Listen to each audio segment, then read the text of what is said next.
Grand old party Congress ಮತ್ತೊಮ್ಮೆ ಮುಖಭಂಗ ಅನುಭವಿಸಿದೆ. ಖತಮ್, ಬಾಯ್ ಬಾಯ್, ಟಾಟಾ, ಗುಡ್ ಬಾಯ್, ಗಯಾ. ಸಾಧನೆ ಗೊತ್ತಿದೆ ನಿಮಗೆ. ರಾಹುಲ್ ಗಾಂಧಿ, ಪ್ರಿಯಾಂಕಾ ಗಾಂಧಿ, ಮಲ್ಲಿಕಾರ್ಜುನ್ ಖರ್ಗೆ ಅವರಂತ ಪ್ರಮುಖರೆಲ್ಲ ಪ್ರಚಾರ ಮಾಡಿದ್ರು, ಉಚಿತಗಳ ಹೊಳೆಯನ್ನು ಕೂಡ ಹರಿಸಿದ್ರು. ಬಟ್ ಗೆಲ್ಲೋಕ್ ಸಾಧ್ಯ ಆಗಲಿಲ್ಲ.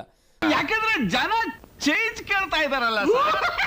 ಈಗ ಎಂದಿನಂತೆ ಇವಿಎಂ ಮೇಲೆ ಆರೋಪ ಮಾಡಿದ್ದಾರೆ. ಇದಕ್ಕೆ ಬಿಜೆಪಿ ತಿರುಗೇಟು ಕೊಟ್ಟಿದೆ ಸಹಜವಾಗಿ. ಮಾಡಿದಾರಾ? ಮತ್ತೆ ಇವಿಎಂ ಮೇಲೆ ಆರೋಪ ಮಾಡಿದ್ರು. ಯಾವಾಗ? ಇವತ್ತು ಮಾಡಿರೋದು. ಹಂಗಂದ್ರೆ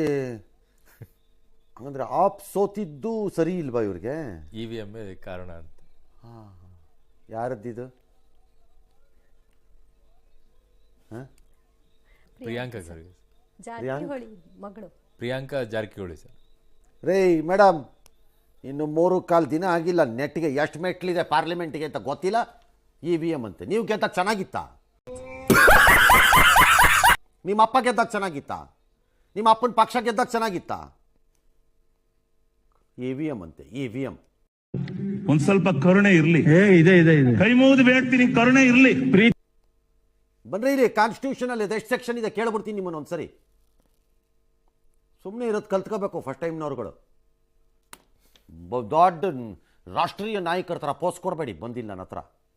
ಏನ್ ಅಧ್ಯಕ್ಷರೇ, ಲಾಯರ್ ಹಿಂಗ್ ವಾದ ಮಾಡ್ತಾವನೆ? ಎಸ್, ಮುಂದಕ್ಕೇನು? ನಿಮ್ಮಪ್ಪ ಸಿಕ್ಲಿ ಹೇಳ್ತೀನಿ. ಕಲ್ತ್ಕೊಳಕ್ಕೆ ಕೇಳ್ರಿ ಫಸ್ಟ್ ನಿಮ್ಮ ಮಗಳಿಗೆ ಅಂತ. ನೀವು ಮಾಡಬಾರ್ದು ಅಂತ ಹೇಳಿಲ್ಲ, ತಿಳ್ಕೊಳ್ಳಿ. ಸ್ವಲ್ಪ ಟೈಮ್ ತಗೊಳ್ಳಿ, ಯಾವುದಕ್ಕೆ ಮಾತಾಡಬೇಕು ನಾವುಗಳು ಅನ್ನೋದು ತಿಳ್ಕೊಳ್ಳಿ. ಕಾಂಗ್ರೆಸ್ಗೆ ವಯಸ್ಸಾಗಿದೆ, ಮೆಚುರಿಟಿ ಬಂದಿಲ್ಲ, ನಾನೇನು ಮಾಡಲಿ? ಇನ್ಸಲ್ಟ್ ಮಾಡ್ತಾ ಇದೀಯ ನೀನು. 135 ವರ್ಷದ ಸಿಕ್ಕಾಬಿಟ್ಟೆ ವಯಸ್ಸಾಗ್ಬಿಡ್ತು, ಮೆಚುರಿಟಿ ಇಲ್ಲ. ಎಳೆ ಮಗು ಹತ್ರ ಆಡ್ತೀರಿ ಇನ್ನೇನಾಗತ್ತೆ?